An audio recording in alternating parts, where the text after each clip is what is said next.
Hello, hello, hello guys, and welcome back to Joe's Ventures, and today we're doing another episode of our Prehistoric Kingdom Devlog recaps.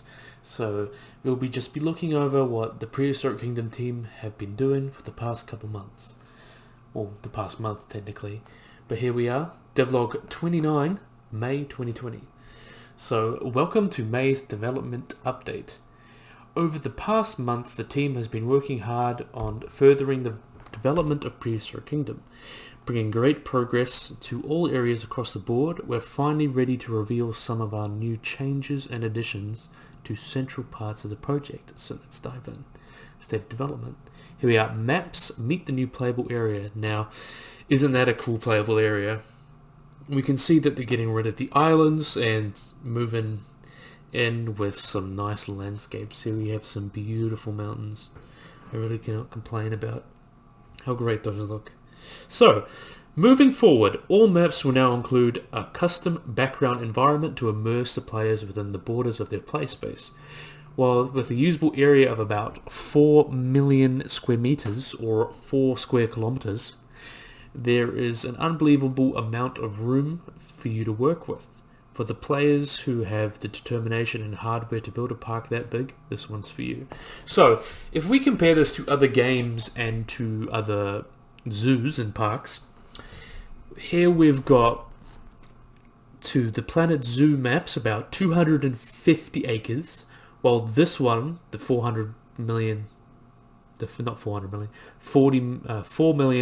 square kilometers, translates to about 988 acres, and the Planet Zoo one's about 250. So damn near 1,000.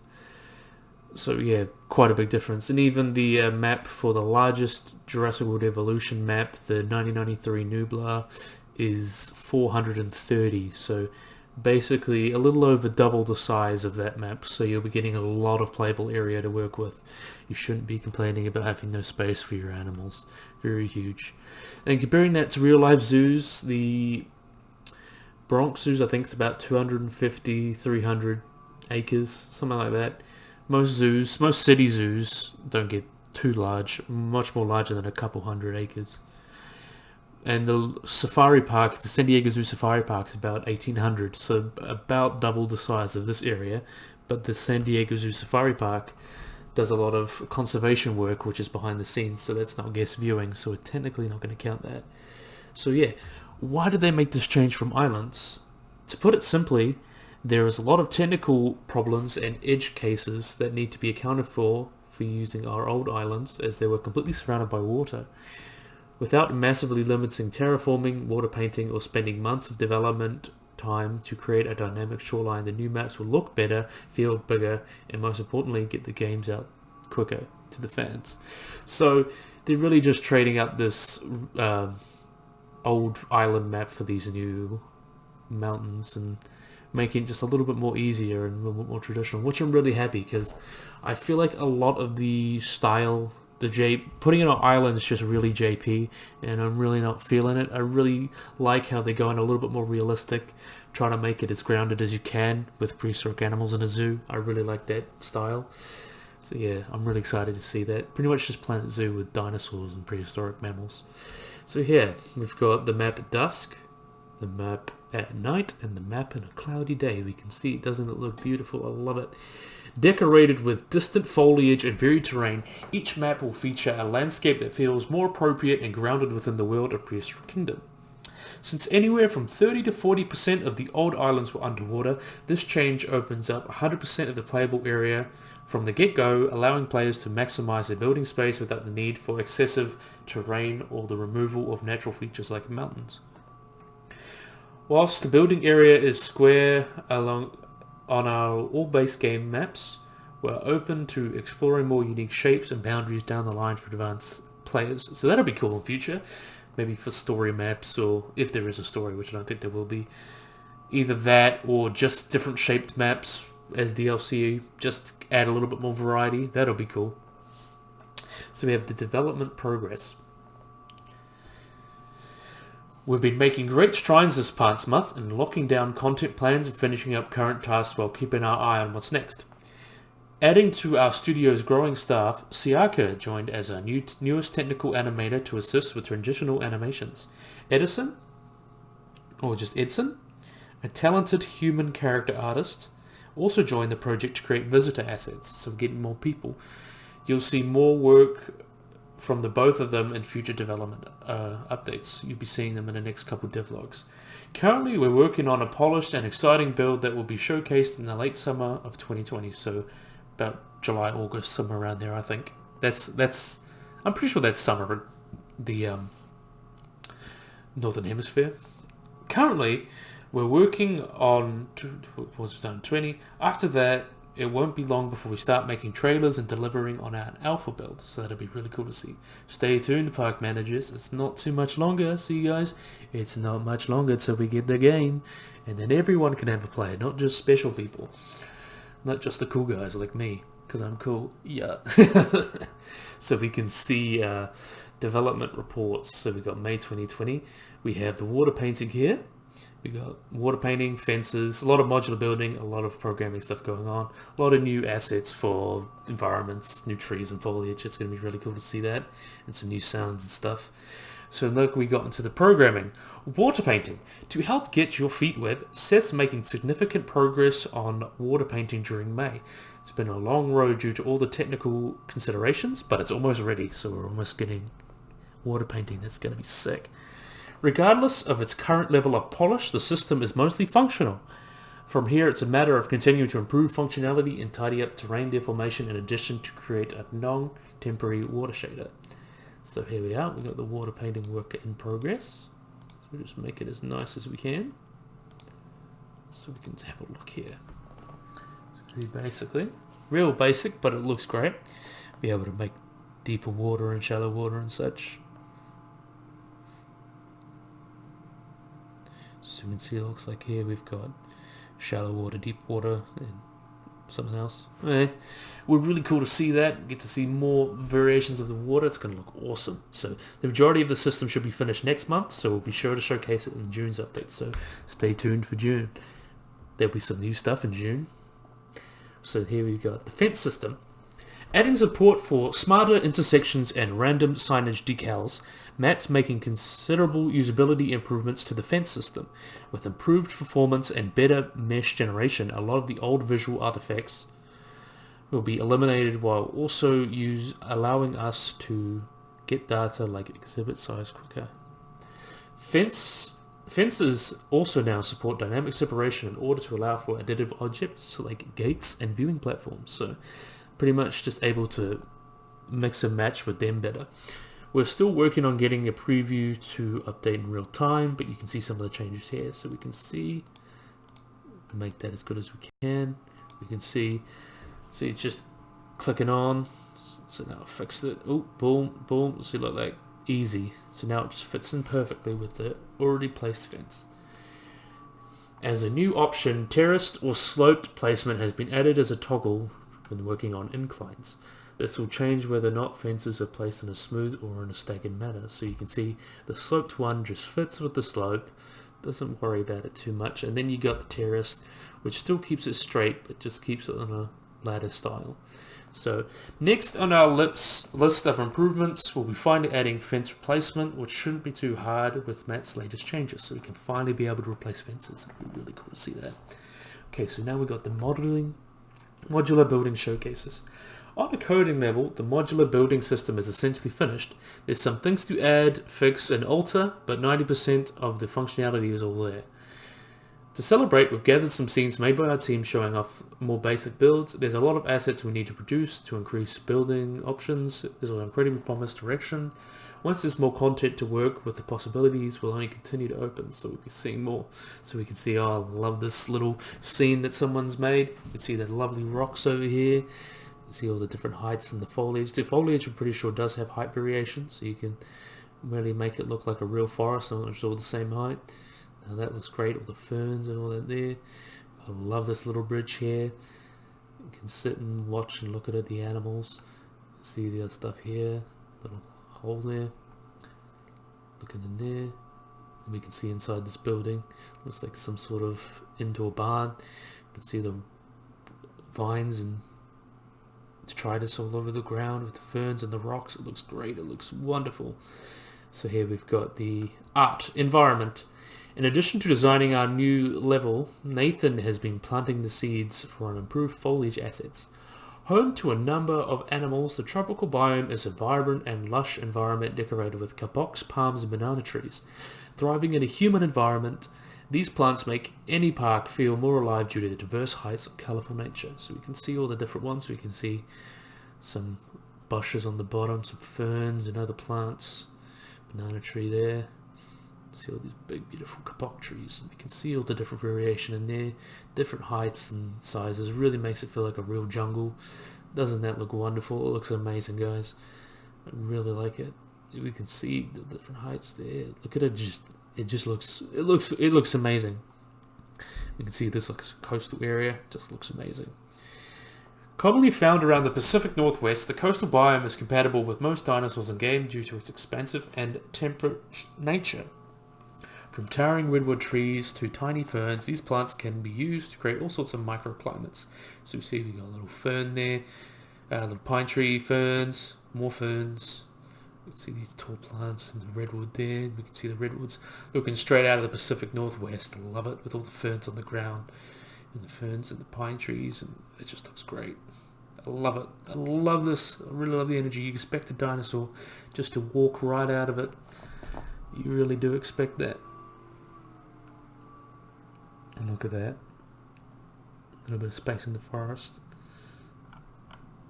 Incredible. So now we've got into structures. All maps in PK will feature a visitor entrance, a tunnel-like system that allows guests to enter and leave the park.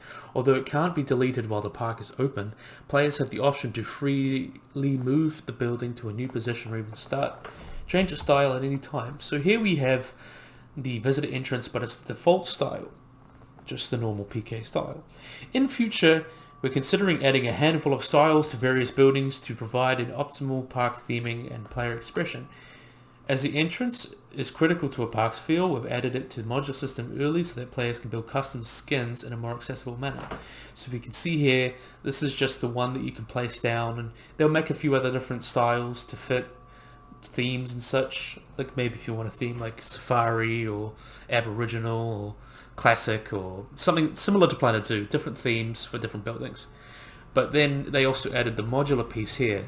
So we can see that's just the basic piece, and then we can add it to pretty much add anything to it. We can make it look as pretty or as ugly as we like. It just gives us options, and I love it. I love being able to just plop down a nice looking little building there, but also being able to take the time and really being able to make it how I want it. So it's really nice that there's more options there. More options in a game like this is always better.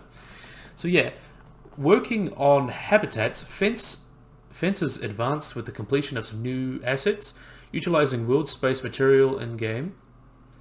Fence models can now be stretched and deformed without destroying the textures in the process. So we'll be seeing some nice looking fences. We've got a middle fence here. We've got a little door with a padlock and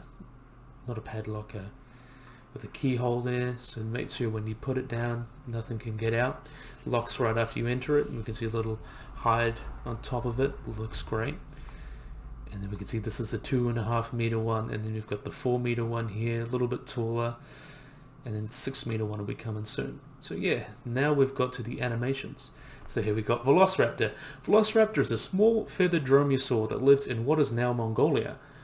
Well known through popular culture, this animal is dwarfed by its larger cousin Utahraptor. Tough turkey little guy. Now I really like this one here. We can see he's got a little bit of a bobblehead to him, because birds often have that kind of bobblehead thing. It's really cool to see that in a Velociraptor. And the tail really moves. I really like this. I like the stiff body and all that. It's quite nice. And then we got him going fast. Now he going fast. He a fast boy.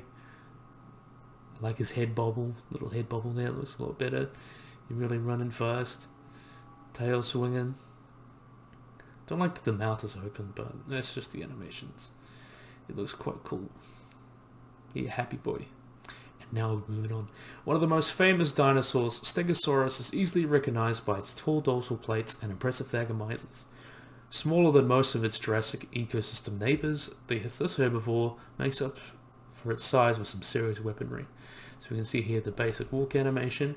Looks quite nice. I really like how the plates move along with it. Really like the slow amble of it. Looks quite nice. And then we can see here this little trot animation. This is very mammal-like. Probably most likely they didn't trot like this at all. Well, this trot's more likely. It's just very mammal-like. I think that's just our human bias.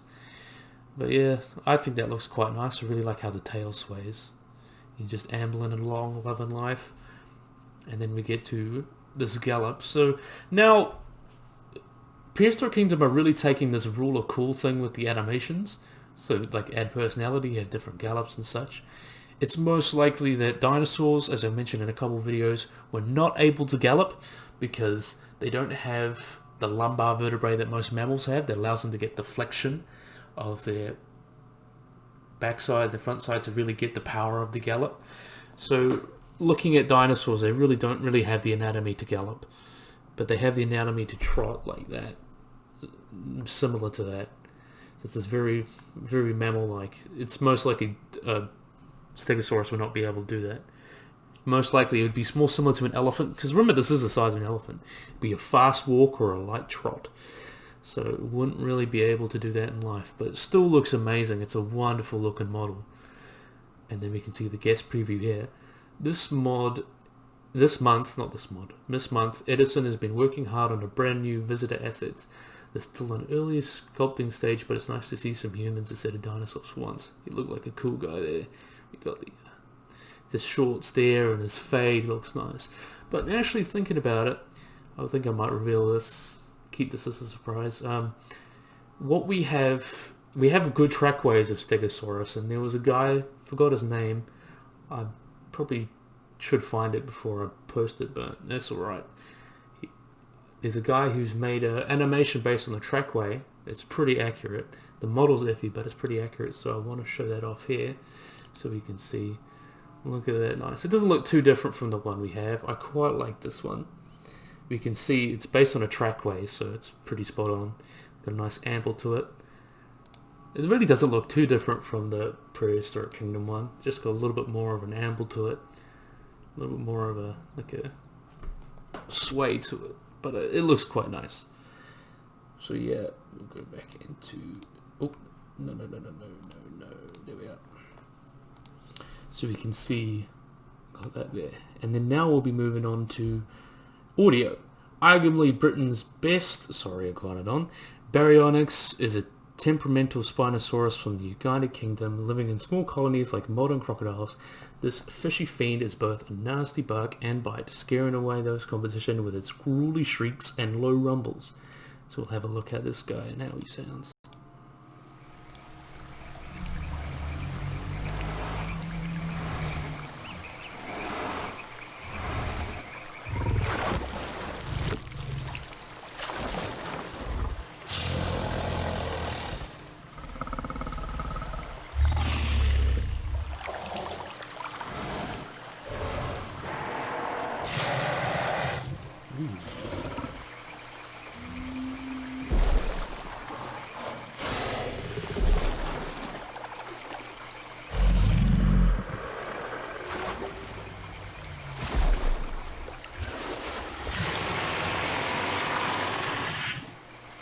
I like that a lot. I like those grumbles. Goes.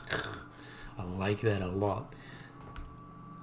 It was really cool to see, like, with dinosaurs, often they're just different animals pitched down. I remember, I think Baron said it was a manatee.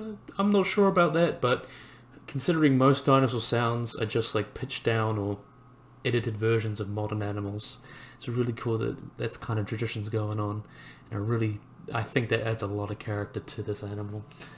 Gives it like a weird, like a nasty, vile kind of feel. But that's quite nice. So yeah, we'll be moving on to the community spotlights here. You can see, look at this beautiful piece of artwork. I really love the ink. This is by my friend Kirby, or Twitter, Turbo Burbo.